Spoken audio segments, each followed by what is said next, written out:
इस वीडियो में आप डीएलएड फोर्थ सेमेस्टर के विज्ञान प्रश्न पत्र जो कि डीएलएड 2019 बैच के फ्रेश प्रशिक्षुओं के समय सितंबर 2021 में पूछा गया था उसका कंप्लीट सोल्यूशन देखने जा रहे हैं।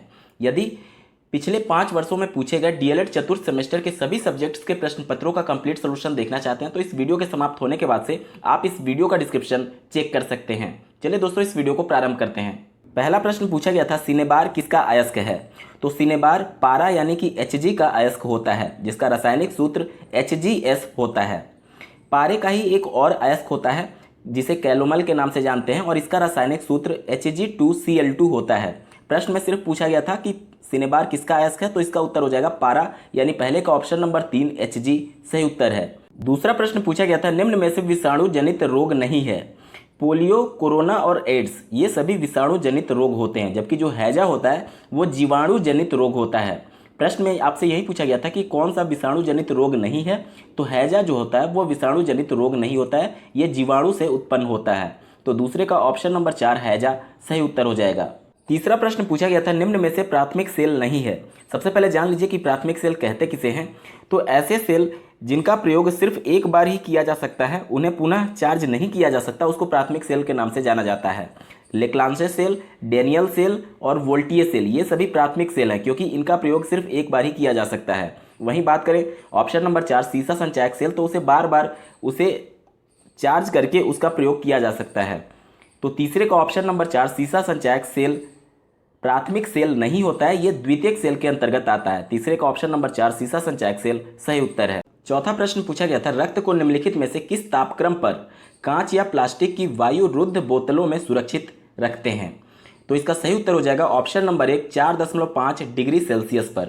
और अगर इसी को फ़ारेनहाइट में आपसे पूछा रहता तो फ़ारेनहाइट में यही टेम्परेचर 40 डिग्री फ़ारेनहाइट के बराबर होता है।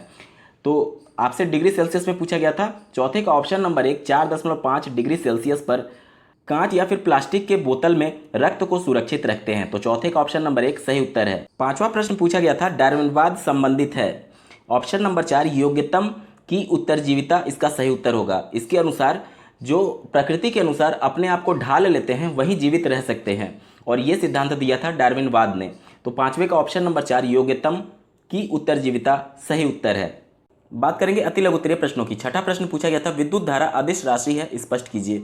विद्युत धारा में सिर्फ परिमाण होता है, दिशा नहीं होती है, इसी वजह से विद्युत धारा जो है वह अदिश राशि होती है। सातवां प्रश्न पूछा गया था चुंबकीय क्षेत्र से क्या तात्पर्य है। चुंबकीय क्षेत्र की परिभाषा आप लोग लिख सकते हैं कि चुंबक के आसपास का क्षेत्र जिसमें चुंबकीय प्रभाव का अनुभव होता है चुंबकीय क्षेत्र कहलाता है। आठवां प्रश्न पूछा गया था मेंडलीफ की संशोधित आधुनिक आवर्त सारणी में कुल कितने आवर्त तथा समूह हैं। तो मेंडलीफ की आधुनिक आवर्त सारणी में कुल 18 कॉलम है जिसे वर्ग बोला जाता है, और कुल आवर्त की बात की जाए जिसे रो बोला जाता है उनकी संख्या 7 है। फिर से सुन लीजिए, आवर्त की संख्या 7 और समूह की संख्या 18 है। 9वां प्रश्न पूछा गया था HIV पॉजिटिव व्यक्तियों का पता लगाने के लिए किए जाने वाले परीक्षणों का नाम लिखिए। तो इसके लिए कुल 3 परीक्षण यानी टेस्ट किए जाते हैं। पहला न्यूक्लिक एसिड टेस्ट जिसे NAT बोला जाता है, दूसरा एंटीजन एंटीबॉडी टेस्ट, और जो तीसरा टेस्ट होता है उसको एलिसा टेस्ट के नाम से जाना जाता है। तो कुल 3 प्रकार के HIV में टेस्ट होते हैं। 10वां प्रश्न पूछा गया था प्राथमिक उपचार के किन्हीं 2 उद्देश्यों को लिखिए। तो पहला उद्देश्य आप लिख सकते हैं कि रोगी को अस्पताल तक ले जाने तक की स्थिति में उसको सुरक्षित रखना, और दूसरा अत्यधिक रक्तस्राव को बंद करने के लिए प्रथम उपचार देना।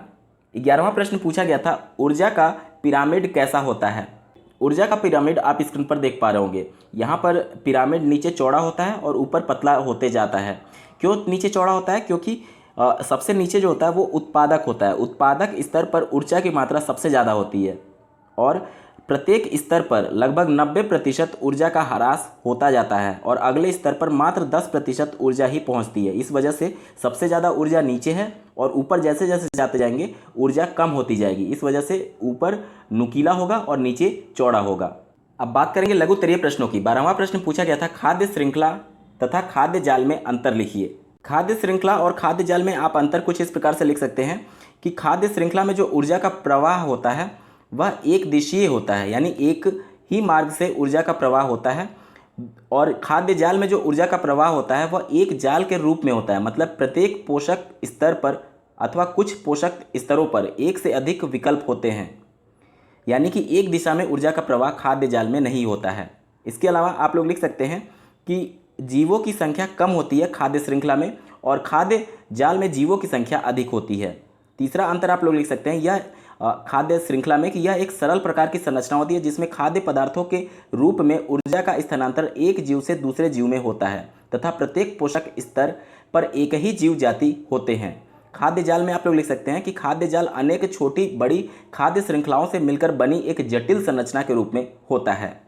13वां प्रश्न पूछा गया था कूलाम का नियम समझाइए। कूलाम के नियम के अनुसार दो स्थिर बिंदु आवेशों के बीच लगने वाला आकर्षण अथवा प्रतिकर्षण बल दोनों आवेशों की मात्राओं के गुणनफल के अनुक्रमानुपाती तथा उनके बीच की दूरी के वर्ग के व्युत्क्रमानुपाती होता है। सूत्र के माध्यम से इस प्रकार से आप परिभाषित कर सकते हैं कूलाम का नियम कि दो आवेशों के बीच जो लगने वाला फोर्स है वह दोनों आवेशों के गुणनफल और के समानुपाती और उनके बीच की दूरी के वर्ग के व्युत्क्रमानुपाती होता है। तो इस प्रकार से आप सूत्र लिख सकते हैं। 14वां प्रश्न पूछा गया था अयस्क से धातु निष्कर्षण में प्रयुक्त होने वाली विधियों का उल्लेख करिए। तो कई सारी विधियां होती हैं जैसे कि अयस्क का सांद्रण, दूसरा निस्तापन, तीसरा भर्जन, चौथा प्रगलन और पांचवा धातु का शोधन। तो सब में आप एक एक दो लाइन लिख सकते हैं। अयस्क के सांद्रण में जो पिसा हुआ अयस्क रहता है उसको पानी की तेज धार से प्रवाहित करते हैं और अशुद्धियों को अलग करते हैं। अयस्क के सांद्रण की भी कई सारी विधियां हैं जैसे कि गुरुत्वीय पृथक्करण विधि, फेन प्लवन विधि, द्रवीकरण विधि, चुंबकीय पृथक्करण विधि और इसके अलावा रासायनिक पृथक्करण विधि। इसके बाद से दूसरा जो विधि होता है निस्तापन, वायु की अनुपस्थिति में अयस्क को उसके गलनांक के नीचे ताप तक गर्म करके अशुद्धियों को दूर करते हैं। 15वां प्रश्न पूछा गया था रक्त के थक्का बनने की क्रियाविधि को लिखिए। तो आप लिख सकते हैं कि रक्त में मौजूद कैल्शियम ब्लड फैक्टर्स और प्लाज्मा में स्थित प्रोथ्रोम्बिन से मिलकर के एक नए पदार्थ में बदल जाता है जिसे थ्रोम्बिन कहते हैं।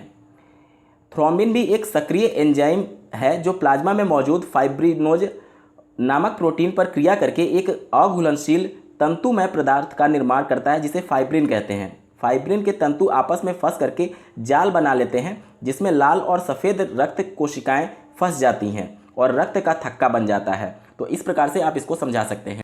16वां प्रश्न पूछा गया था यदि किसी परिपथ में 10⁵ इलेक्ट्रॉन 1 घंटे के लिए प्रवाहित होते हैं तो परिपथ में विद्युत धारा की गणना कीजिए। एक इलेक्ट्रॉन पर जो आवेश होता है वह 1.6 × 10⁻⁻19 कूलाम होता है और कुल इलेक्ट्रॉनों की संख्या प्रश्न में 10⁵ दी गई है।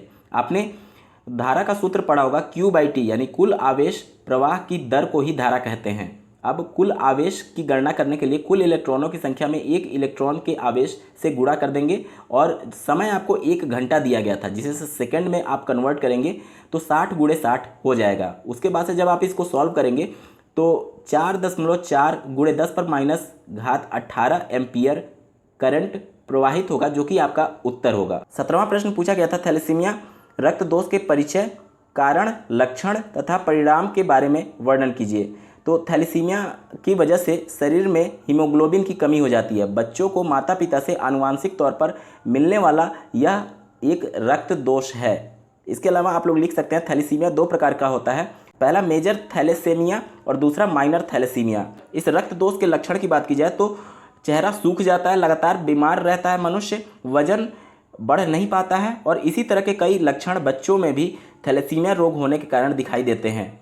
साथ ही साथ अगर बचाव की बात की जाए तो विवाह से पहले महिला पुरुष की रक्त की जांच होनी चाहिए, गर्भावस्था के दौरान इसकी जांच होनी चाहिए, रोगी की हीमोग्लोबिन 11 या फिर 12 बनाए रखने की कोशिश करनी चाहिए और समय पर दवाइयाँ और इलाज लेनी चाहिए। 18वां प्रश्न पूछा गया था फर्स्ट एड बॉक्स में क्या क्या होता है, उसके कार्यों को समझाइए। तो फर्स्ट एड बॉक्स में रोगी को तत्काल राहत देने के लिए कुछ एंटीसेप्टिक क्रीम्स, डिटॉल, कॉटन और हैंडीप्लास्ट, इसके अलावा सर दर्द, चक्कर आना, इस टाइप की कुछ दवाएं होती हैं और कुछ एंटीबायोटिक्स होती हैं और इन सब का कार्य यही होता है कि रोगी को कम से कम हॉस्पिटल ले जाने तक उसको सही तरीके से हॉस्पिटल पहुंचाया जा सके या फिर शरीर में कुछ कट लग गया है तो उस कंडीशन में रक्त के बहाव को रोका जा सके। दोस्तों यहाँ पर वर्ष 2021 में डीएलएड 2019 बैच के फ्रेश प्रशिक्षुओं के समय पूछे गए विज्ञान प्रश्न पत्र का कंप्लीट सोल्यूशन आपने देख लिया। आपको ये वीडियो कैसा लगा कमेंट करके जरूर बताइएगा। साथ ही पिछले 5 वर्षों के डीएलएड फोर्थ सेमेस्टर के सभी सब्जेक्ट्स के प्रश्न पत्रों का कंप्लीट सोल्यूशन देखने के लिए इस वीडियो का डिस्क्रिप्शन चेक करना ना भूलें। इस वीडियो को देखने के लिए आपका बहुत बहुत धन्यवाद। भगवान करे आपका दिन शुभ हो।